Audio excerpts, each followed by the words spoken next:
doing a process video using transparencies. I went on Google Images and I got some pictures of empty mason jars. I also put a quote in nice handwriting on a website called typographyeditor.com. Use overhead transparencies, which come from the old OHPs or overhead projectors. You need to have a laser printer. If you don't have a laser printer, what you can do is go to your local printing shop and print with the photocopier, because they usually are laser printers. So I'm working out of Luke 14 today, looking at the parable about the Great Supper. I'm just going to cut out the mason jars and the little quote, and then we'll get started. Okay, so here are our 2 mason jars. Now what I'm going to do is I'm going to put it on top of a regular piece of paper, draw around it, because I want to fill the mason jars. So I'm going to cut out the objects I want to fill them with on the regular piece of paper and then glue them on the back of the mason jars.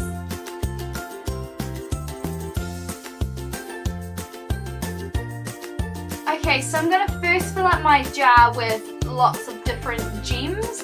So I'm just going to sketch in some gems in pencil, and then I'm going to go around them in pit pen.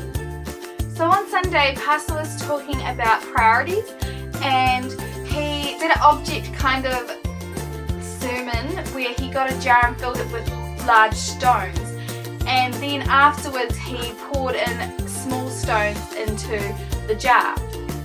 And he talked about those large stones being our priorities. And he also said that if he had tried to do it the opposite way round, putting the small stones in first, then there would be no way to fill up the jar with the bigger stones, because they wouldn't fit.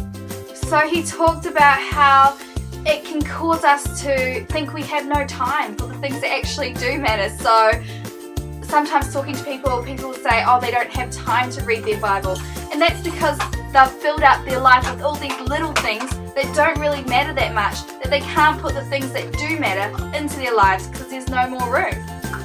If you're wondering what the little rattling noises in the background are, that's my daughter playing with her toys. So yeah, but I really loved this illustration.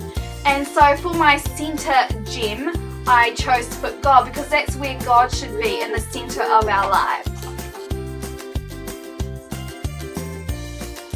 So to create these gems, all I've done is I've done the outline of the gem, and then I've done kind of straight lines all the way around the gems to give a kind of gem appearance, and leaving a gap without any lines in the middle of it.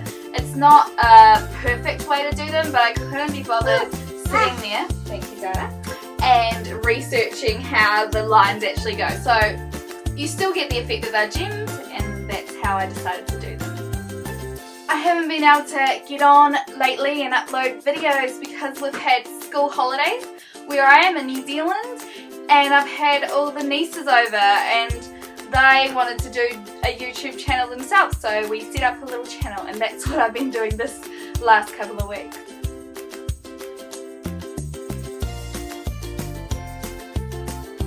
So now I'm just going back and painting the gems.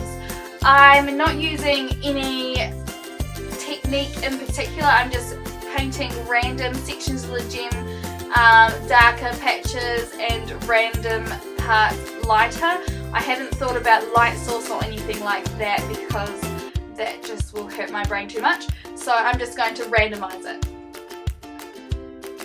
I'm using my watercolour pearlescent colours for the gems. They're shimmery, which is awesome because it gives it that kind of gem-like finish. So I'll just speed that painting up a little bit more. So this jar is supposed to be the more balanced jar, where we've got most of the priorities in our jar already, and then some other things around that are not as important. So, but it's got a nice balance to it with a lot of gems. The next jar that I'm going to draw has a lot more of things that don't matter. So I'm filling it up with these little stones that don't really matter, and then a priority and God trying to fit at the top but can't really fit in their lives. So So this is what the parable was kind of talking about.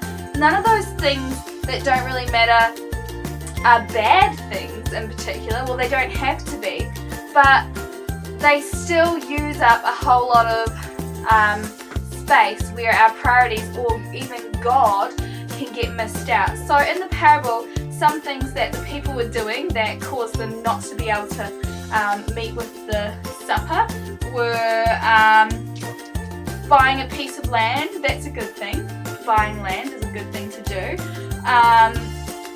Buying some oxen, it's a good thing to buy these things, and it's not a bad thing in itself, but it's about what it prevents them from doing. So even though it's not bad to buy land, buy oxen, or in our case would probably, I don't know, buy a car or something, not that they rode on oxen. Anyways, it's not a bad thing to do those things. It's not a bad thing to get married, which was another one of the examples. But the thing that is bad is that they let all these things prevent them from what's important, and that's meeting with God. So what I'm going to write in my margin is the jar of your life so full of things that don't matter, so your priorities or things that should be a priority don't fit. I don't really love the English of how I've worded it, but I kind of just went with it and then before I really thought about the actual wording.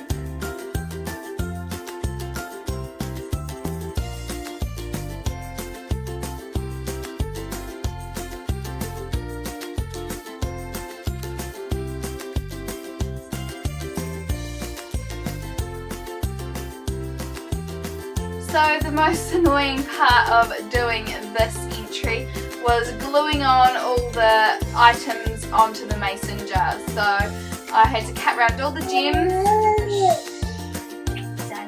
and I had to cut around all the stones, and then I had to glue them onto the mason jar. So I used Mod Podge to do that.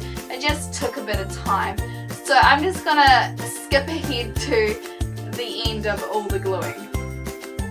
So after I've glued everything on, I just cut off a little bit of my Duracell to act as washi tape and to secure the jars on so they can easily flip open and shut. So what I did is I stuck a little bit to the front, flipped them down, and then stuck a little bit to the back of the mason jars.